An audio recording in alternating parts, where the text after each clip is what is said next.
Morning students. Vision इंग्लिशच्या YouTube चॅनलमध्ये मी अक्षय sir तुमचं स्वागत करतो. आजचं जे व्हिडिओ लेक्चर आहे ते तुमच्यासाठी खूप महत्त्वाचं आहे, कारण राज्यसेवेचा मुख्य परीक्षा असो, PSI ST असिस्टंट परीक्षा याची मुख्य परीक्षा असो, त्याचबरोबर staff selection commission, banking examination आणि NDA एक्झामिनेशन या सर्व परीक्षांमध्ये एक पार्ट त्या ठिकाणी इंग्लिश ग्रामरमध्ये विचारला जातो. त्याचं नाव आहे स्पॉटिंग द एरर. जर 2015 पासून आपण जर बघितलं तर 2015 पासून जे आयोगाचे जे प्रश्न आहेत हे स्पॉटिंग द एरर या असणाऱ्या सेंटेन्सेस असणाऱ्या कॉन्सेप्टवरती जास्त प्रमाणात विचारले जातात. करेक्ट सेंटेन्स, इनकरेक्ट सेंटेन्स कसं ओळखायचं या संदर्भात जे काही रूल्स त्या ठिकाणी अवेलेबल असतात किंवा लागतात, हे रूल्स आपल्याला या असणाऱ्या लेक्चरच्या सिरीजमधून पाहायला मिळतील. तर चला तर मग स्टार्ट करूयात. आजचं आपलं जे लेक्चर आहे ते म्हणजे spot the error in noun. तर बघा, स्पॉटिंग द एरर्स नाउन्स. आज आपल्याला नाउन्स जे आहेत त्या नाउन्समध्ये जे काही स्पॉटिंग द एररचे नियम आहेत ते नियम त्या ठिकाणी आपल्याला पाहायचे आहेत. तर चला काही नियमांच्या थ्रू आपण त्या ठिकाणी सुरुवात करूयात. त्या ठिकाणी पहिला नियम तुमच्या स्क्रीनवरती त्या ठिकाणी आलेला आहे की spot the errors nouns. Rule number 1. आता रूल नंबर 1 काय सांगतो की ज्या भाववाचक नामामधून ताकद, दॅट इज स्ट्रेंथ, सामर्थ, दॅट इज पॉवर, हिंसा, दॅट इज व्हायलन्स, क्रूरता, दॅट इज क्रुएलिटी, हे गुण दाखवले जातात अशी नाउन्स मॅस्क्युलाइन जेंडर समजले जातात. आपल्याला बघितलंय की जेंडरचे 4 प्रकार असतात. एक masculine gender, feminine gender, common gender आणि न्यूट्रल जेंडर. मग ही जी मॅस्क्युलाइन जेंडर जे असतात ते आपण ही जो प्रोनाउन आहे, बेसिकली तुम्हाला या ठिकाणी पाहायला मिळत असेल की हा जो ही आहे, हा ही त्या ठिकाणी आपल्याला आपला जो काही मॅस्क्युलाइन जेंडर आहे याच्यामध्ये ही नावाचा प्रोनाउन त्या ठिकाणी येत असतो. ठीक आहे. तर बघा, या ठिकाणी जर आपण व्यवस्थित बघितलं तर तुमच्या लक्षात येईल की इथं ही नावाचा जो काही प्रोनाउन आहे, बेसिकली या ठिकाणी तुम्हाला दिसतोय ही, हा ही जो प्रोनाउन आहे तो त्या ठिकाणी इंग्लिशमध्ये मॅस्क्युलाइन जेंडर म्हणून कन्सिडर केला जातो. मराठीमध्ये याला आपण काय म्हणतो तर पुल्लिंग असं म्हणतो. काय म्हणतो बघा, आपण मराठीमध्ये त्याला पुल्लिंग असं म्हणत असतो. आता या ठिकाणी तुम्हाला काही नाउन्स दिसत आहेत. यामध्ये जर तुम्ही बघितलं तर इथं या ब्रॅकेटमध्ये तुम्हाला काही नाउन दिसत आहेत. त्याच्यामध्ये पहिलं आहे the sun, the storm, time आहे, डेथ आहे, विंटर आहे, विंड आहे, समर आहे, थंडर आहे, ओशन आहे, लव, वॉर्म, वाईन. आता ही जी सर्व नाउन्स त्या ठिकाणी तुम्हाला दिसत आहेत ही कसली नाउन्स आहेत तर बेसिकली ही याला आपण इंग्लिशमध्ये जे म्हणतो ते भाववाचक नाम असं म्हणतो. आता भाववाचक नाम याला इंग्लिशमध्ये काय म्हणतात बेसिकली तर त्याला आपल्याला माहितच आहे. त्याला आपण काय म्हणतो, दॅट इज ॲब्स्ट्रॅक्ट नाउन्स असतात. कसली नाउन्स असतात ही? ॲब्स्ट्रॅक्ट नाउन्स असतात, कारण डोळ्यांनीही काही दिसत नाहीत. आता बघा, या नाउन्समधून काही क्वालिटीज इंडिकेट होतात. जसं की पहिली क्वालिटी या ठिकाणी आपल्या रूलमध्ये आपल्याला सांगितलेली आहे ती कुठली आहे तर स्ट्रेंथ आहे, सामर्थ्य. याच्यातून सामर्थ्य दाखवलं जातं. दुसरी गोष्ट, या असणाऱ्या नाउन्समधून पॉवर दाखवली जाते. व्हायलन्स, क्रूरता आहे, क्रुएलिटी आहे. या सर्व गोष्टी याच्यातून दिसतात. तर बघा, सन आहे, द सन, द स्टॉर्म, याच्यामध्ये पॉवर सुद्धा आहे. कधी कधी हे क्रूर रूप पण धारण करतात. टाइम आहे, डेथ आहे, विंटर आहे, विंड आहे, समर आहे, थंडर आहे, ओशन आहे, लव आहे, वॉर्म आहे, वाईन आहे. म्हणजे ही जी सर्व आहेत, म्हणजे खाली एक्झाम्पल्समध्ये तुमच्या लक्षात येईल. पहिले एक्झाम्पल या ठिकाणी दिसते आपल्याला की द सन. आता सन म्हटले की याचं जेंडर आपल्याला डिफाईन करता येत नाही ना, कारण हा मॅस्क्युलाइन पण नसतो आणि फेमिनाइन पण नसतो. पण ग्रामरचा जो स्पर्धा परीक्षांचा रूल आहे त्याच्यामध्ये काय म्हटलं गेलंय की हे काय आहे तर हे त्या ठिकाणी मॅस्क्युलाइन जेंडर समजलं जातं, म्हणजे ही असा त्या ठिकाणी समजला जातो. मग जर हा द सन आहे तो ही असेल तर साहजिकच आहे हीच्यासाठी जेवढे काही आपण प्रोनाउन केसेसमध्ये बघितलेले आहेत ते प्रोनाउन्स त्या ठिकाणी आपल्याला वापरावे लागतील. जसं की the sun, that is considered he spreads his rays on the earth. आता हे जर आपण वाक्य बघितलं तर या वाक्याचा टेन्स कुठला आहे तर बेसिकली या वाक्याचा जो टेन्स आहे तो आहे simple present tense. Okay, simple present tense मधलं हे काय आहे वाक्य आहे. आता सेकंड सेंटेन्स त्या ठिकाणी आहे द स्टॉर्म. आता स्टॉर्म म्हणजे वादळ. वादळ पण त्या ठिकाणी काय कन्सिडर केलेलं आहे, ही असं कन्सिडर केलेलं आहे. म्हणून बघा, the storm is showing his horrible face. म्हणजे बेसिकली काय आहे की या ठिकाणी हीज हा जो आलेला आहे तो या ही असणाऱ्या प्रोनाऊनला कन्सिडर करून आलेला आहे. स्पर्धा परीक्षेमध्ये असे प्रश्न त्या ठिकाणी विचारले जातात करेक्ट किंवा इनकरेक्टसाठी, त्यावेळी तुम्हाला हे नियम माहिती असणं गरजेचं आहे.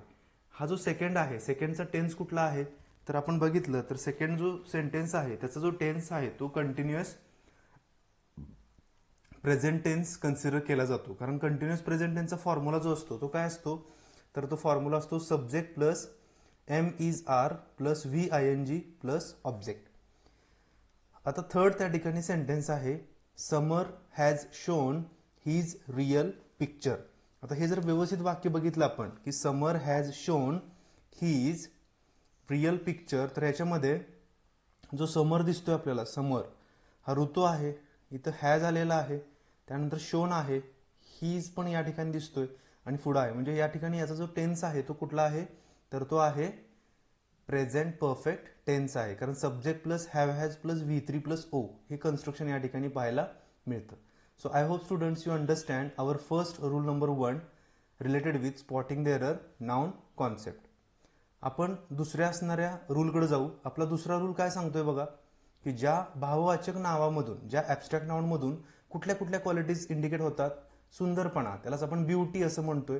सेकंड आहे दॅट इज कोमलता, त्याला आपण सॉफ्टनेस असं म्हणूयात. थर्ड आहे दॅट इज मोहकता, त्याला आपण अट्रॅक्टिव्हनेस असं म्हणूयात. न्याय दॅट इज जस्टिस, शांतता दॅट इज पीस. सो असे जे काही क्वालिटीज आहेत ज्या ॲब्स्ट्रॅक्ट नाउनमधून त्या ठिकाणी दाखवली जाते, अशी जी नाउन्स आहेत ती इंग्लिशमध्ये फेमिनाईन जेंडर म्हणून कन्सिडर केली जातात. मग फेमिनाईन जेंडरसाठी आपण कुठला वापरतो प्रोनाऊन तर शी हे वापरतो. मग ह्या असणारे जे काही खाली नाउन्स दिसत आहेत तुम्हाला एक्झाममध्ये, जर तुम्हाला कुठेही त्या ठिकाणी स्पॉट द एररसाठी आले असतील तर त्या ठिकाणी ही जी नाउन्स आहेत त्या ठिकाणी फेमिनाईन जेंडर म्हणून कन्सिडर केली जातात, हे लक्षात ठेवायचं आहे. मग बघा पहिलं नाउन त्या ठिकाणी the moon, the earth, spring, autumn, nature, liberty, justice, mercy, peace, hope, charity, faith, nation, fame, modesty, pride, truth. ही अशी नाउन्स आहेत की जी नाउन्स आपण फेमिनाईन जेंडर म्हणून इंग्लिशमध्ये कन्सिडर करतो.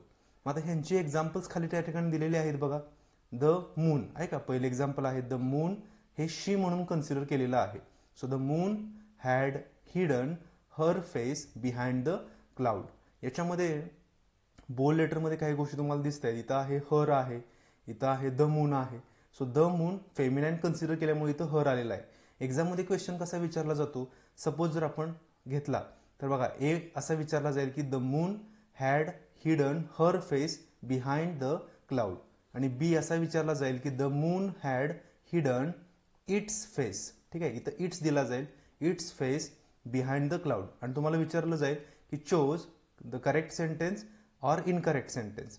मी या ठिकाणी लक्षात घ्यायचं की द मून जो आहे तो इंग्लिशमध्ये हर या ठिकाणी हर म्हणून फेमिनाईन जेंडर म्हणून कन्सिडर केला जातो. सेकंड सेंटेन्स त्या ठिकाणी आहे spring, spring has her own beauty. एक्झाममध्ये पण कसं विचारलं जाईल, ए स्टेटमेंट असं दिलं जाईल की spring has her own beauty, आणि बी दिलं जाईल spring has its own beauty, आणि तुम्हाला विचारलं जाईल की यातलं करेक्ट कुठलं आणि इनकरेक्ट कुठलं. मग अशा वेळी माहीत असायला हवं की स्प्रिंग जो वर्ड आहे किंवा जे नाउन आहे ते त्या ठिकाणी फेमिनाईन कन्सिडर केलं जातं, म्हणून हर त्या ठिकाणी करेक्ट ऑप्शन असेल. ठीक आहे. सो असे काही क्वेश्चन्स तुमच्या असणाऱ्या राज्यसेवेच्या मुख्य परीक्षेमध्ये, PSI ST असिस्टंटच्या मुख्य परीक्षेमध्ये स्पॉटिंग द एररसाठी, खास करून choose the correct and incorrect सेंटेन्ससाठी विचारले जातात. सो त्यावेळी ह्या सर्व जे नियम आहेत हे नियम तुम्हाला माहिती असणं गरजेचं आहे.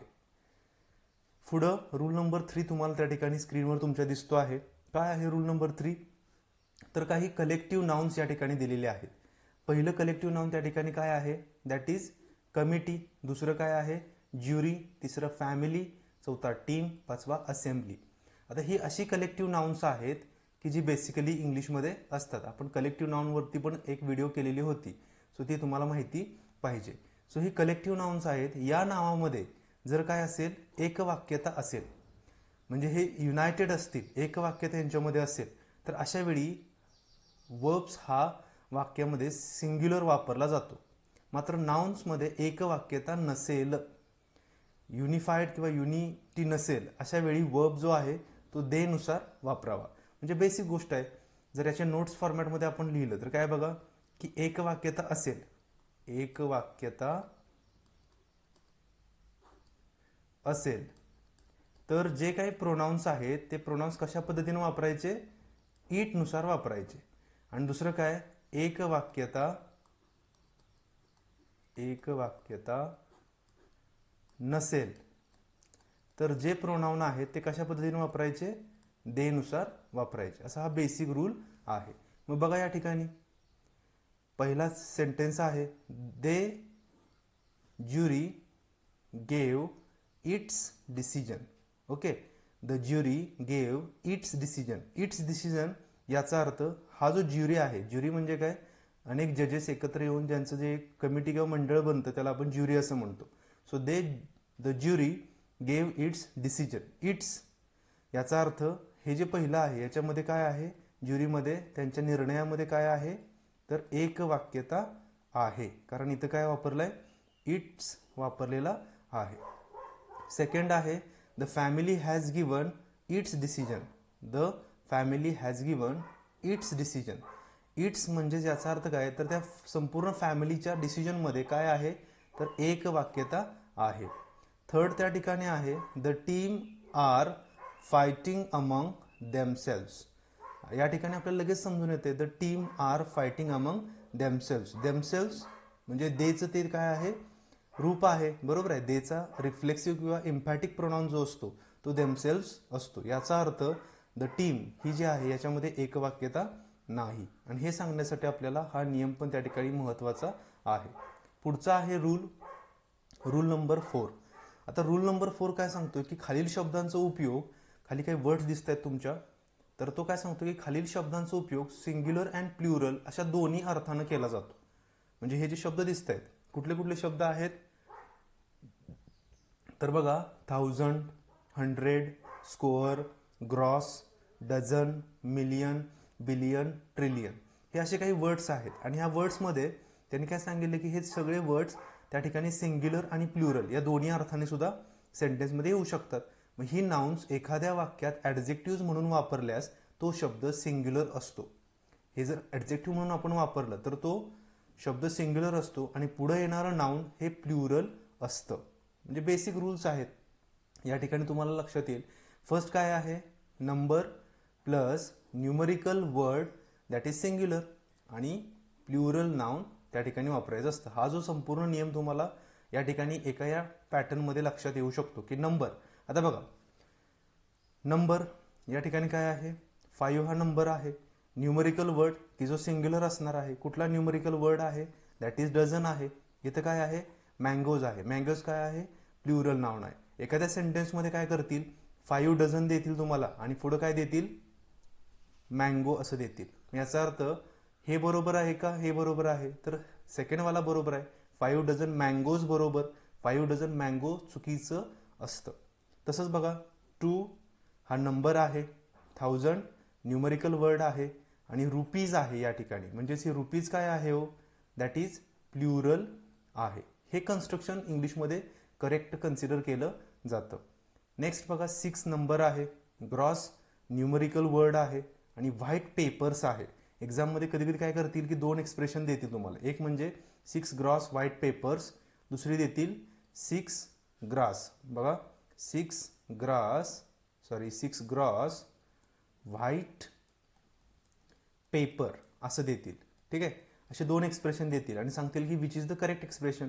अशा वेळी 6 ग्रॉस व्हाईट पेपर्स हे बरोबर आहे, 6 ग्रॉस व्हाईट पेपर हे चुकीचं आहे. फोर्थला पण तसंच आहे बघा, 1 नंबर आहे, 100 त्या ठिकाणी एक न्यूमरिकल वर्ड आलेला आहे की जो सिंग्युलर आहे आणि स्टिक्स आहे.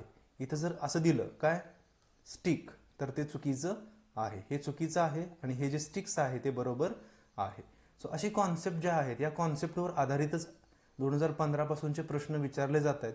आणि विद्यार्थ्यांना हे जोपर्यंत समजणार नाही, हे नियम जोपर्यंत कळणार नाही, तोपर्यंत त्या ठिकाणी ते आन्सरपर्यंत पोहोचू शकणार नाहीत. ठीक आहे, नेक्स्ट नियमाकडे आपण जाऊयात, रूल नंबर 5. आता रूल नंबर 5 काय आहे की काही वर्ड्स मगाचे जसे न्यूमरिकल होते तसेच वर्ड्स या ठिकाणी दिसत आहेत बघा. थाउजंड्स आहे, 100 आहे, हंड्रेड्स, स्कोअर्स, ग्रॉस, डझन्स, त्याचबरोबर मिलियन्स, बिलियन्स, ट्रिलियन्स, पेयर्स. हे सगळे शब्द त्या ठिकाणी प्ल्युरलमध्ये आहेत. थाउजंड्स यस प्रत्यय आहे त्याला, हंड्रेड्सला पण यस आहे, स्कोअर्स यस प्रत्यय आहे, ग्रॉसला पण आहे, डझन्स आहे, मिलियन्स आहे, बिलियन्स आहे, ट्रिलियन्स आहे, पेयर्स आहेत. हे सर्व शब्द वाक्यात ऑफच्या अगोदर आल्यास त्या पुढील नाउन हे नेहमी काय असतं, प्ल्युरल असतं. म्हणजे जर आपल्याला जर फॉर्म्युला टाईप लिहायचं झालं तर तो फॉर्म्युला कशा टाईपमध्ये लिहिता येईल बघा. तर तो फॉर्म्युला आपल्याला असं लिहिता येईल. कसं लिहिता येईल, न्यूमरिकल वर्ड्स. ठीक आहे, न्यूमरिकल वर्ड्स कशात असणार हे न्यूमरिकल वर्ड्स, दॅट इज प्ल्युरल्स असणार. प्लस या ठिकाणी ऑफ नावाचा वर्ड असणार, प्लस पुढे येणारं जे नाउन असणार आहे ते नेहमी काय असेल, दॅट इज प्ल्युरल नाउन असायला पाहिजे. इथं सिंग्युलर असून चालणार नाही. म्हणजे हा जो फॉर्म्युला तुम्हाला स्क्रीनवर दिसतोय की न्यूमरिकल वर्ड्स हे प्ल्युरल्समध्ये असतील. कशामध्ये असतील, हे प्ल्युरल्समध्ये असतील. प्लस ऑफ नावाचा वर्ड त्या ठिकाणी असेल आणि त्याच्यानंतर येणारं जे नाउन आहे ते नेहमी प्ल्युरल नाउन असलं पाहिजे. खाली एक्झाम्पल्स आहेत, त्याच्या थ्रू लक्षात तुमच्या लगेच येऊ शकतं. फर्स्ट एक्झाम्पल आहे की Ritika spends hundreds of rupees. बघा, हंड्रेड्स प्ल्युरल्स आहे, त्याच्यामध्ये काय आहे, ऑफ आहे, आणि रुपीज काय आहे, प्ल्युरल नाउन आहे. सेकंड सेंटेन्स त्या ठिकाणी आहे, Babasaheb Ambedkar used to read thousands of books. बघा, थाउजंड्स न्यूमरिकल वर्ड आहे, ऑफ त्या ठिकाणी आहे आणि पुढं बुक्स हे प्ल्युरल नाउन आहे. म्हणजे याचा अर्थ हे वाक्य करेक्ट आहे. थर्ड सेंटेन्स त्या ठिकाणी आहे, he has sold dozens of apples. म्हणजे बघा या ठिकाणी डझन्स प्ल्युरल आहे, ऑफ शब्द आहे, ॲपल्स पण काय आहे, प्ल्युरल नाउन आहे. याचा अर्थ हे वाक्य करेक्ट आहे.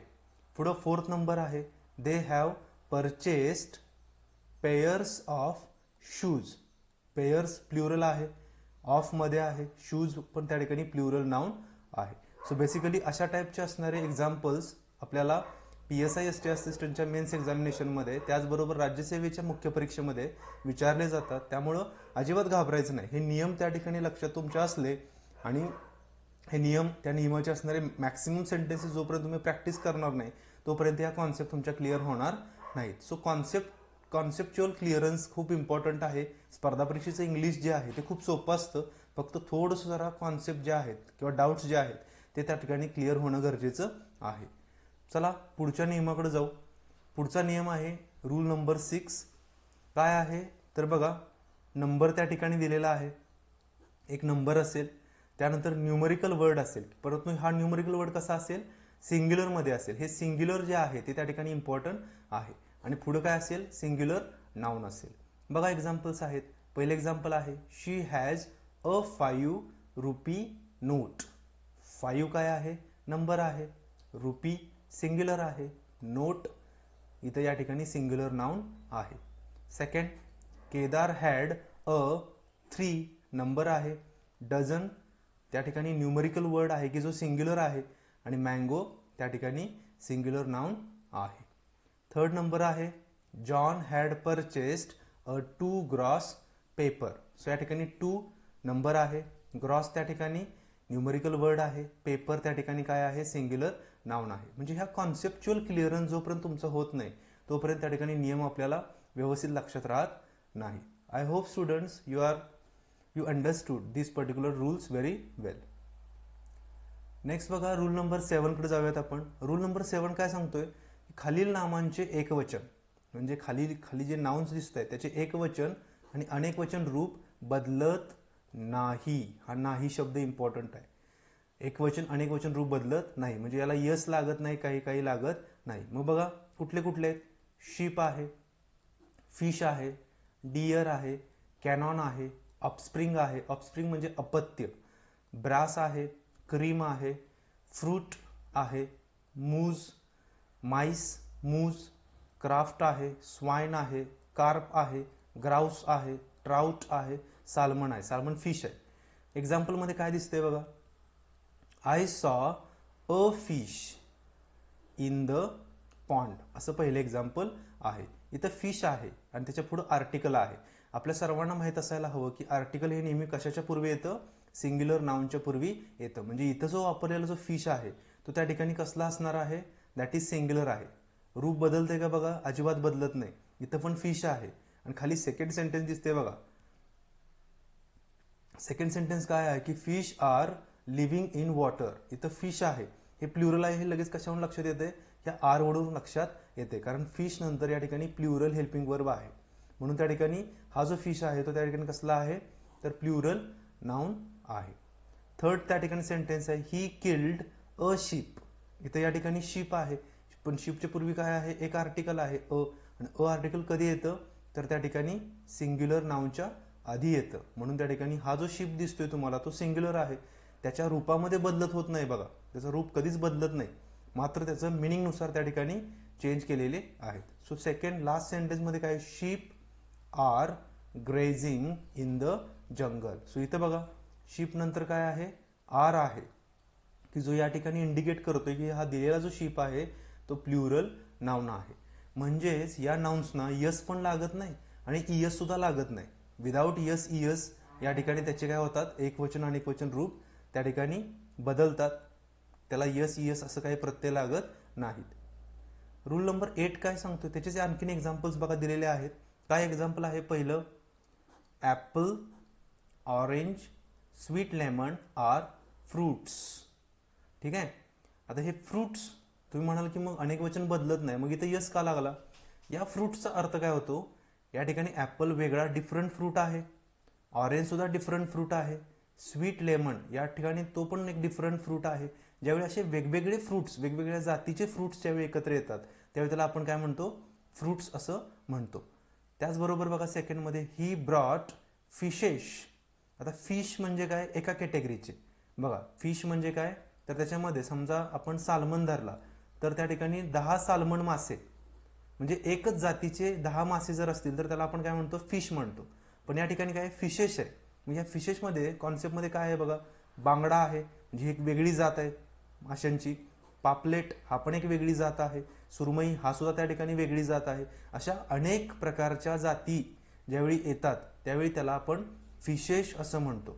मात्र एकाच जातीचे अनेक मासे असतील तर त्याला आपण इंग्लिशमध्ये काय म्हणतो, फिश असं कन्सिडर करतो. थर्ड त्या ठिकाणी सेंटेन्स आहे my child is learning alphabets. Okay. इथं काय आहे की अल्फाबेट्स किंवा अल्फाबेट जो शब्द आहे बघा लक्षात घ्या, अल्फाबेट आपण असं म्हणतो. इंग्लिशमध्ये काय आहेत, अल्फाबेट आहेत. किती आहेत, तर 26 अल्फाबेट आहेत. अल्फाबेट्स हा शब्द इंग्लिशमध्ये नसतो. आता इथं अल्फाबेट्स मग का आलं आहे, त्याचं कारण असं आहे की इथं अल्फाबेट्स कशाच्या आहेत, डिफरंट लँग्वेजेसच्या आहेत. म्हणजे चायनीजमधल्या अल्फाबेट्स, फ्रेंचमधल्या अल्फाबेट्स, त्याचबरोबर मराठीमधल्या अल्फाबेट्स, इंग्लिशमधल्या अल्फाबेट्स, कन्नडमधल्या अल्फाबेट्स, अशा वेगवेगळ्या कॅटेगरीच्या लँग्वेजेसमधल्या अल्फाबेट्स असल्यामुळे या ठिकाणी अल्फाबेट्स आहे. परंतु एकाच भाषेमधले अनेक अक्षर असतील तर त्याला अल्फाबेट असं आपण म्हणत असतो. सेम प्रोसेस या फोर्थमध्ये पण आहे. My father has purchased fruits. Actually fruit म्हणजे काय, सपोज मी 10 ॲपल घेतले तर 10 ॲपल काय झाले, फ्रूट झाले. पण फ्रूट्स म्हणजे काय, त्याच्यामध्ये बनानाज पण आहे, वॉटरमेलन सुद्धा आहे. म्हणजे वेगवेगळ्या कॅटेगरीचे ज्यावेळी फळे येतात त्यावेळी त्याला आपण काय म्हणतो, फ्रूट्स असं इंग्लिशमध्ये म्हणत असतो. तसंच बघा फिफ्थमध्ये there are lots of fishes flowing on the sea shore. आता फिशेस म्हटलंय याचा अर्थ त्यामध्ये एका जातीचे फिश असणार आहेत का, तर नसणार आहेत. अनेक जातीचे फिश त्या ठिकाणी त्या सी शोअरवरती असणार आहेत. सो ह्या ज्या कॉन्सेप्च्युअल आहेत किंवा कॉन्सेप्ट्स आहेत त्या कॉन्सेप्ट तुम्हाला समजणं इंग्लिश ग्रामरमध्ये स्पॉटिंग द एरर सेक्शन्समध्ये इम्पॉर्टंट आहे. बघा 8 नंबरचा रूल काय सांगतोय, 2 भागांपासून, लक्षात घ्या, 2 भागांपासून बनलेल्या वस्तू या नेहमी अनेक वचनी म्हणजेच प्लुरल असतात. त्या नेहमी कशामध्ये येतात, तर जोड्यामध्ये येतात. यानंतर येणारं क्रियापद वर्ब्स हे सुद्धा कसं असलं पाहिजे, अनेक वचनी असलं पाहिजे. म्हणजे साधी गोष्ट आहे, हे जे सगळ्या वस्तू आहेत ह्या काय आहेत, दॅट इज प्लुरल नाउन आहेत. मग याचा अर्थ प्लुरल नाउन नंतर येणारं जे काही त्या ठिकाणी वर्ब सुद्धा आहे, ते पण कसं असायला पाहिजे म्हणता येते, तर प्लुरल वर्ब त्या ठिकाणी वापरायचं असतं. मग बघा या ठिकाणी कुठल्या कुठल्या वस्तू आहेत की ज्या दोन भागांपासून बनल्यात. पॅन्ट्स, पॅन्ट जर आपण कन्सिडर केली, आपण जी घालतो पॅन्ट, ती पॅन्ट जर तुम्ही कन्सिडर केली तर ती कशी असते हो, त्याचे दोन भाग असतात ना. सपोज जर असं कन्सिडर केलं, आपली जी पॅन्ट असते ती अशा दोन भागांमध्ये असते बघा. हा एक सेपरेट भाग, हा एक सेपरेट भाग, या दोन भागांपासून आपली काय बनते, तर पॅन्ट बनत असते. म्हणजे याचा अर्थ पॅन्टचे किती भाग आहेत, दोन वेगवेगळे भाग आहेत का नाही. पायजमाच, पायजमा पण अशा टाईपमध्ये असतो, त्याचे दोन वेगवेगळे सेपरेट. म्हणजे इथून जर आपण त्या ठिकाणी पॅन्ट कट केली आणि एकमेकांच्या घडी घातली तर ती एकसारखी होत असते. सेकंड आहे पायजमाज, पायजमाज पण अशाच टाईपमध्ये असतो. ट्राउझर्स आहे, ब्रिचेस आहे, बायनॅक्युलर्स आहे. बायनॅक्युलर म्हणजे काय, आपण दुर्बीण वापरतो बघा. दुर्बीण पण ही नेहमी कशी असते, दोन ह्याच्यामध्ये असते, इक्वल पार्ट्समध्ये असते. किंवा आपण जे चष्मे वापरतो, स्पेक्टॅकल्स म्हणतो आपण त्याला, ते स्पेक्टॅकल्स पण त्याच फॉर्मॅटमध्ये असतात, दोन इक्वल असतात त्या ठिकाणी. प्लायर्स आहे, सीझर्स आहे. सीझर म्हणजे काय, आपण जी कैची वापरतो बघा, सॅलूनमध्ये तुम्ही गेल्यानंतर जी कैची वापरता, ती कैची जी असते ती नेहमी कशी असते हो, ती कैची सुद्धा त्या ठिकाणी कशी असते, एकसारखीच असते ना. सो बेसिक गोष्ट काय आहे की हा सीझर्स, स्पेक्टॅकल्स आहेत, गॉगल्स आहेत, ग्लासेस आहेत, स्केल्स आहे, शियर्स आहे, टॉंग्स आहेत, ड्रॉवर्स आहे, बेलोज आहे, शॉर्ट्स आहेत, पिन्सर्स आहेत. हे असे नाउन्स आहेत. हे नाउन्स कशापासून झालेले आहेत, दोन भागांपासून बनलेले आहेत. कशापासून, दोन भागांपासून. मग हे दोन भागांपासून बनलेले असल्यामुळं या ठिकाणी ते जोड्यांमध्ये असतात, पेयर्समध्ये असतात. आणि हे काय कन्सिडर करायचे असतात, प्लुरल्स. ठीक आहे. मग बघा या ठिकाणी करेक्ट यूज काय आहे, करीना नीड्स बायनॉक्युलर्स. एक्झाममध्ये कधी कधी काय करतील की असा शब्द देतील, करीना नीड्स काय म्हणतील, बायनॉक्युलर असं म्हणतील. तर हे काय आहे इंग्लिशमध्ये, चुकीचं आहे बायनॉक्युलर. मग बरोबर काय, तर बायनॉक्युलर्स. यस, हा त्या ठिकाणी इम्पॉर्टंट आहे. सेकंड आहे शी नीड्स 3 पेयर्स ऑफ बायनॉक्युलर्स. मगाशी आपण रूल बघितलाय, या ठिकाणी ऑफच्या आधीचं अक्षर जर प्लुरल असेल तर त्याच्या पलीकडचं अक्षर पण काय असणार आहे, दॅट इज प्लुरल असणार आहे. म्हणजे इथं बायनॅक्युलर जो आहे तो त्या ठिकाणी करेक्ट आहे. Third, a pair of binoculars is purchased by her. आता तुम्ही म्हणाल की मग इथं कसं काय झालं, तर इथं जो इज आलेला आहे सेंटेन्समध्ये, इज हा कशानुसार घेतलेला आहे, तर पेयर या असणाऱ्या नाउननुसार घेतलेला आहे. बायनॅक्युलर्स त्या ठिकाणी आहे, पण अ पेयर यानुसार या ठिकाणी इज घेतलेला आहे.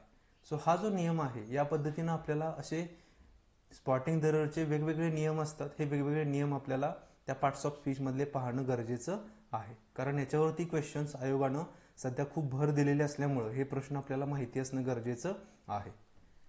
नेक्स्ट त्या ठिकाणी 9 नंबरचा रूल काय सांगतो की रोगांची नावे म्हणजे नेम्स ऑफ डिसीसेस ही नेहमी काय असतात, एकवचनी असतात, सिंग्युलर असतात. याच्यापूर्वी आर्टिकल्स वापरू नयेत. क्रियापद सुद्धा कसलं वापरावं, एकवचनी म्हणजे सिंग्युलर वापरावं. कारण हे दिसणारे हे जे रोग आहेत हे दिसताना कसे दिसत आहेत, प्लुरल दिसत आहेत ना. बघा पहिला मिझल्स आहे, मम्स आहे, रिकेट्स आहे, शिंगल्स आहे. याचे मिनिंग तुम्हाला डिक्शनरीमध्ये पाहायला मिळतील. मिझल्स दिसताना बघा यस लागला या ठिकाणी, इथं पण काय लागलेलं आहे, तर यस आहे, इथं पण यस आहे, इथं पण यस आहे. म्हणजे दिसताना हे प्लुरल दिसतंय, पण ऍक्च्युली हे कन्सिडर काय केले जातात, तर सिंग्युलर कन्सिडर केले जातात. म्हणजे पहिल्या सेंटेन्समध्ये आहे बघा शिंगल्स, शिंगल्स नंतर काय इज आहे, हे करेक्ट आहे, त्यामुळे हे करेक्ट आहे. सेकंड मिझल्स, मिझल्स नंतर काय आहे, हॅज आहे, आणि हॅज कसलं वर्ब आहे, that is singular verb consider केलं जातं. ठीक आहे. सो हा पण रूल त्या ठिकाणी इझी आहे.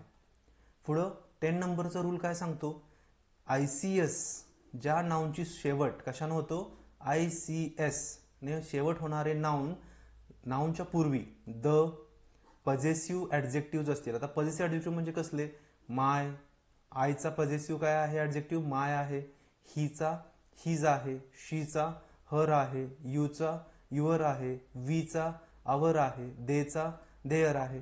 असे जे वेगवेगळे आहेत, अशा असणाऱ्या पजेसिव्ह ऍडजेक्टिव्ह असतील तर अशा नाउन्स नेहमी अनेक वचनी क्रियापद अशा नाउन्स नंतर वापरली जातात. जसं की बघा ICS ने शेवट होणारे शब्द म्हणजे कुठले, mathematics, physics, politics, athletics, ethics, genetics, economics, linguistics, mechanics, हे असे शब्द आहेत की ज्याचा शेवट कशाने होतोय, ICS या असणाऱ्या अक्षरांनी होतोय, या असणाऱ्या सफिक्सनं होतोय असं आपण म्हणूयात. जसं की बघा पहिल्या एक्झाम्पलमध्ये काय आहे, मॅथमॅटिक्स, पण हे एकटा आहे बरं का, याच्या पूर्वी द किंवा पॉझिटिव्ह ॲडजेक्टिव्ह दिसत नाही, म्हणून हा जो आहे मॅथमॅटिक्स तो काय कन्सिडर केलाय, तर सिंग्युलर कन्सिडर केलेला आहे. बघा सिंग्युलर कन्सिडर केलेला आहे म्हणून इथं इज आलेला आहे. परंतु खाली जर आपण बघितलं तर त्याच्या अगोदर एक पॉझिटिव्ह ॲडजेक्टिव्ह आहे की जे माय आहे, म्हणजे माय मॅथमॅटिक्स आर, इथं काय आहे, प्लुरल आहे आणि हे गरजेचं सुद्धा आहे. ठीक आहे, त्यामुळे हे गरजेचं आहे. मग माय मॅथमॅटिक्स आर सो वीक, हे पण बरोबर आहे आणि हे वरचं पण बरोबर आहे. ठीक आहे, चलो 11 नंबरचा रूल काय सांगतो, पहिला आहे बघा, news, innings, Algiers, Athens, Brussels, Naples, Wales, the United Nations, the United States ही दिसताना जरी अनेक वचनी असली, तरी नाउन्स एक वचनी आहेत. हे दिसताना जरी अनेक वचनी दिसत असेल, न्यूज बघा यस आहे, इनिंग्सच्या शेवटी पण यस आहे, अल्जायर्स आहे त्याच्या शेवटी पण यस आहे, अथेन्सच्या शेवटी यस आहे, ब्रुसेल्सच्या शेवटी यस आहे, मॅपल्स, वेल्स हे दिसताना जरी कसे दिसत असले, अनेक वचनी दिसत असले, तरी सुद्धा ही नाउन्स काय आहेत, एक वचनी सिंग्युलर आहेत. म्हणून बघा दिस न्यूज सिंग्युलर आहे म्हणून काय आलं, इज हे सिंग्युलर वर्ब आलेलं आहे. This news is not related with this case. आणि दुसरं आहे बघा, दिस इनिंग्स इज आहे, इथं आर आलेलं नाही हे लक्षात घ्या. So this innings is not good for India. म्हणजे असेच काही नियम आहेत छोटे छोटे, हे वहीमध्ये तुम्ही नोट डाऊन करत चला, याच्या नोट्स काढत चला, जेणेकरून तुम्हाला मेन्स परीक्षेच्या वेळेस ते उपयोगी पडतील. 12व्या नंबरचा नियम काय सांगतो की ॲब्स्ट्रॅक्ट नाउन्सवरती आपण स्पेशल लेक्चर घेतलेलं होतं, सो ते त्या ठिकाणी तुम्ही पाहू शकता. ॲब्स्ट्रॅक्ट आहे, material, proper nouns cannot convert in plural form. Abstract noun, material noun आणि प्रॉपर नाउन्स हे प्लुरलमध्ये कन्वर्ट केली जात नाहीत. Use singular verb after these nouns. मग याच्यानंतर नेहमी कुठलं वर्ब वापरायचं असतं, सिंग्युलर, त्यालाच आपण काय म्हणतो, एकवचनी क्रियापद वापरायचं असतं. जसं की unity is, okay, unity is very important in all countries. So is आहे, सिंग्युलर आहे. मुंबई बघा, Mumbai is very populated city in India, इथं पण मुंबई बरोबर इज आहे. थर्ड आहे बघा, वॉटर इज. वॉटर हे कसलं आहे, मटेरियल नाउन आहे, मुंबई प्रॉपर नाउन आहे, युनिटी ॲब्स्ट्रॅक्ट नाउन आहे. परंतु याच्यानंतर येणारं जे काही क्रियापद आहे ते एकवचनी आहे. सो हे जे नियम आहेत, छोटे छोटे काही नियम आहेत स्पॉट द एररचे, हे तुम्हाला माहिती असले पाहिजेत. 13 नंबरचा रूल काय सांगतो की काही कलेक्टिव्ह नाउन्स, बघा काही कलेक्टिव्ह नाउन्स सिंग्युलर तर काही प्लुरल्स मानली जातात. मग आता सिंग्युलर बघा कुठली मानली जातात कलेक्टिव्ह नाउन, टीम हे सिंग्युलर मानलं जातं, बंच सिंग्युलर आहे, bouquet singular, century singular, flock singular, clergy singular. Plural नाउनमध्ये बघा पीपल नेहमी प्लुरल मानलं जातं, कॅटल पण प्लुरल आहे, जेंट्री प्लुरल आहे, वर्मिन प्लुरल आहे, पोल्ट्री प्लुरल आहे. मग सिंग्युलर नाउन्स असतील तर वर्ब कुठलं येतं, सिंग्युलर येतं, प्लुरल असतील तर कुठलं येतं, प्लुरल्स येतं. मग यानुसार जर आपण बघितली तर याचे काही एक्झाम्पल्समध्ये तुम्हाला ते समजलं पाहिजे. पुढचा रूल नंबर 14 काय सांगतो, draughts, billiards, gymnastics, darts, bowls, dominoes ही खेळांची नामे नेहमी एकवचनी वापरली जातात. दिसत असले जरी अनेक वचनी, प्रत्येका शेवटी यस यस दिसत असलं तर सुद्धा हे एकवचनी मानली जातात. मग साहजिकच आहे, जर ही नाउन्स एकवचनी असतील तर वर्ब पण कुठला असणार आहे, एकवचनीच असणार आहे. मग बघा पहिलं सेंटेन्स, जिम्नॅस्टिक्स इज, हे इम्पॉर्टंट आहे, जिम्नॅस्टिक्स इज. ICS वाला पण शब्द आहे हा, त्यामुळे या ठिकाणी दोन्ही पण रूल्स त्या ठिकाणी अप्लाय होत आहेत. So gymnastics is very popular in the South India. आणि सेकंड आहे, billiards is the game of rich person, म्हणजे बिलियर्ड्स नंतर इज आलेला आहे.